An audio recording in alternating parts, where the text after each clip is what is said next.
ఏంటి మరి ధోని గురించి ఏమైనా చెప్పండి, మరి క్యాప్టెన్సీ చేయబోతున్నాడు. కొత్తగా చెప్పేది ఉంది బ్రో, అక్కడ legendary captain in IPL, best captain compare to any other. CSK captain. CSK captain కాదు, అంత వద్దు. అంతే కదా.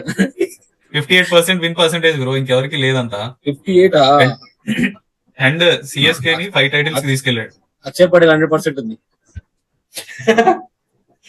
ఆపు బ్రా. అదే ఆర్సీబీ వాళ్ళు ఇట్లానే కంపేర్ చేసుకుంటారు, సంబంధం లేకుండా వాటిలో సంతోషపడుతుంది. కాదు అది ఎంఎస్ ధోని నువ్వు చెప్పు. MS Dhoni presently like captaincy. I don't like captaincy, but captaincy likes me. I can't avoid. yes. అలాగే ఉంది పరిస్థితి. 2022 లో వద్దనుకుని జడేజాకి ఇచ్చాడు, మధ్యలో మళ్ళా చేయాల్సి వచ్చింది. మళ్ళా ఇప్పుడు కూడా అలానే అవుతుంది. నాకెందుకో వాళ్ళ ఇన్సైడర్స్ రజత్ అంటున్నారు, గైక్వాడ్ ఏమన్నా చేసి స్కాలింగ్ చేసినట్టున్నారు. Nice bro. కాదు అసలు సిఎస్కేకి ఎప్పుడు ధోని కెప్టెన్సీలో 2010 లో గెలిచారు, first 11, next 18, that was best comeback. తర్వాత మళ్ళా 21 లో గెలిచారు, మళ్ళా 23, టోటల్ 5 కప్స్, 14 సీజన్స్ లో 11 టైమ్స్.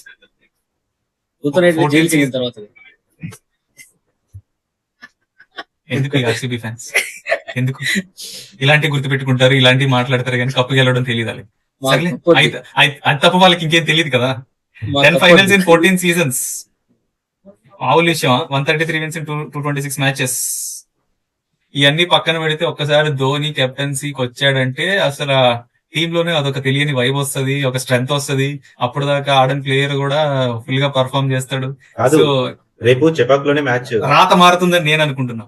చెపాక్ లోనే మ్యాచ్ రేపు టాస్ టైంలో చెన్నైలో ధోని టాస్ వచ్చినప్పుడు మాట్లాడుతుంటే అది కథ అసలు వైబ్ అంటే ఆ వైబ్ లో అసలు రేపు ధోని టాస్ టైంలో అనౌన్స్ చేస్తున్నప్పుడు ధోని రావడం, ధోని మాట్లాడుతుంటే అసలు ఏమైనా వినిపిస్తుందా? దానికోసం కదా అసలు మ్యాచ్ కి వెళ్ళాలనుకునేది. దానికి తోడు ధోని టేకింగ్ డిఆర్ఎస్ కాల్స్. రేపు టికెట్ దొరికిన మళ్ళీ అయిపోయిన తర్వాత పోస్ట్ మ్యాచ్ ప్రెజెంటేషన్ లో ధోని స్పీచ్. ఎన్ని సంవత్సరాలు, ఆల్మోస్ట్ 3 years అవుతున్నట్టుంది అన్ని విని. Eagerly waiting. ఒకవేళ ధోని నేను చేయను, వేరే వాళ్ళు చేయమంటే అసలు ఈ ఊపి ఏమైపోతుందో చూడాలి. లేదు బ్రో, కానీ సిఎస్కే అఫీషియల్ హ్యాండిల్ పెట్టింది. కానీ అరవింద్, కానీ నీకు ఏమని ఇట్లా మళ్ళీ ధోని కెప్టెన్సీ బ్యాక్ రావడము, is it like A CSK వెనక్కి వెళ్తుందా అన్నట్టు ఏమైనా అనిపిస్తుందా in terms of thought process?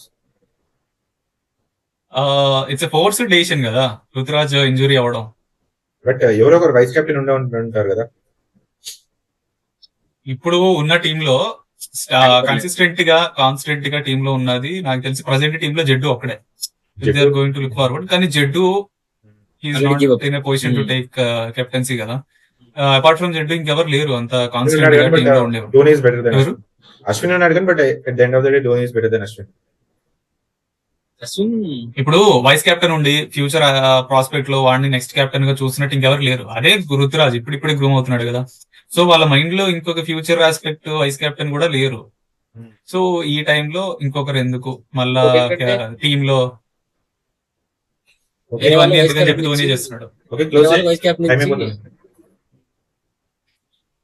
వేరే వాళ్ళకి వైస్ కెప్టెన్ ఇచ్చి మళ్ళీ వాళ్ళకి హోప్స్ పెంచడం, మళ్ళీ why to take another decision అని చెప్పి రుతురాజ్ కూడా మళ్ళీ ఇంకోటి ఉంటది కదా. ఒకసారి జడేజాతో అయింది కదా, ఎందుకు అట్లా మళ్ళా డెసిషన్స్ తీసుకోవడం అని చెప్పి ధోని వెళ్ళిపోవడం. ఇవాళ ఏదో వీడియో చూస్తుండే analysis, like CSK team actual గా ఇన్వెస్టెడ్ ఆన్ రాహుల్ త్రిపాఠి, దీపక్ కూడా, విజయ్ శంకర్, వీళ్ళు ముగ్గురు మీద ఎందుకు ఇన్వెస్ట్ చేశారంటే స్పిన్ బాగా ఆడతారని, స్పిన్ ట్రాక్ కదా చెపాక్లు అని. కానీ తీరా చూస్తే వీళ్ళ ముగ్గురు అస్సలు మినిమం టు మినిమం కాంట్రిబ్యూట్ చేయట్లేదు. వాళ్ళే పెద్ద మైనస్ అవుతున్నారు.